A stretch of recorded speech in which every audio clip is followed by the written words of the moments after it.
It looks like some pretty decent snows on the way across portions of the northern and western mountains, and some pretty decent wind across much of the area as well. Look at our watches, warnings, and advisories this morning. You can see lit up like a Christmas tree, a lot of different colors here. It is the holiday season after all. Pink area, that's a winter storm warning. Goes into effect at 11 p.m. tonight. You can see mainly covering Yellowstone as well as the Absarokas. Also, we have a winter storm watch in effect that covers the Tetons as well as the Salt Wyoming range. Wind River range includes South Pass as well as Togety Pass, Teton Pass. This kind of reddish, I should say orangish, brownish, rust, whatever you call this color down here. That's a high wind warning. It covers Kemmerer, Rock Springs, over here toward Casper. We're heading out further to the east to Douglas as well as Rollins as well. And much of I-80 as well. That's the major travel corridor I was talking about. For specifics on start and end times, go to our website, weather.gov/RNW. So take a look at those wind gusts. This may actually be a little bit low here. I could maybe add 5 to 10 miles per hour on much of this area here. It gusts anywhere from 50, 60, maybe locally 70 miles per hour in some of the more wind-prone areas. Now, this will be kind of a prolonged event as well. Now, the strongest winds during this period, during the day on Tuesday, maybe during the day on Wednesday as well, then a little bit of a lull at night. Casper, up in this area, I think the strongest winds will probably be on Tuesday, maybe not quite as bad on Wednesday. And there across, but here across I-80, Tuesday and Wednesday could see very strong wind gusts as well. Also some decent wind gusts around DuBois, and even here around Buffalo, maybe Tuesday afternoon for a brief time as the front comes down through here. Next thing you want to know, how about the snow? Excuse me. It's expected to leave this much snow across the area. Now this should be mainly a mountain event. It's going to be fairly mild across the lower elevations here, so not a lot of impacts there. But if you have to go over the passes, you're going up to ski or do some outdoor recreation.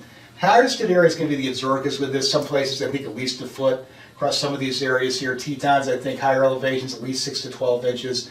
Also the same across the higher elevations of the Wind River range. Also the Bighorns as well. Now the likely maximum amount we'll see if things get a little bit colder. There's some pretty good colors up in here. If things set up right here across the Tetons, portions of the Absarokas as well. Maybe locally, maybe 24 inches, maybe 30 at times. Again, if things set up right now. This is going to be more banded snow up in here with a jet coming through, so it's hard to nail these down exactly.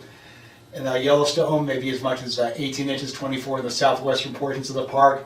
Wind River range, also down here across the Gros Ventre and the Salt Wyoming range, maybe 12 to 18 inches. Also maybe up to 18 inches across the higher elevations of the Bighorns as well. This will happen a little bit later though, but I could see some advisories here as we head toward maybe tomorrow. In lower elevations, in western valleys, this is probably the worst case scenario you'll see here. I don't think you'll see this much. There's some pretty mild air coming in. Snow levels actually might go up to about 7,000, 7,500 feet at times, especially on Wednesday and turn this over. So this probably won't be on pavement even if it does occur, but anywhere from 3 to 5 inches, probably the maximum across the western valleys, 2 around Pinedale. The Bighorn Basin, maybe a slushy inch if things set up right. Now the most likely accumulation we'll see, our expected official forecast here again. Lower elevations east of the Divide, not that much, maybe a coating to maybe an inch across northern portions, Bighorn Basin, Johnson County. Across the Bighorns, probably 6 to 12 at the maximum, except across the highest elevations.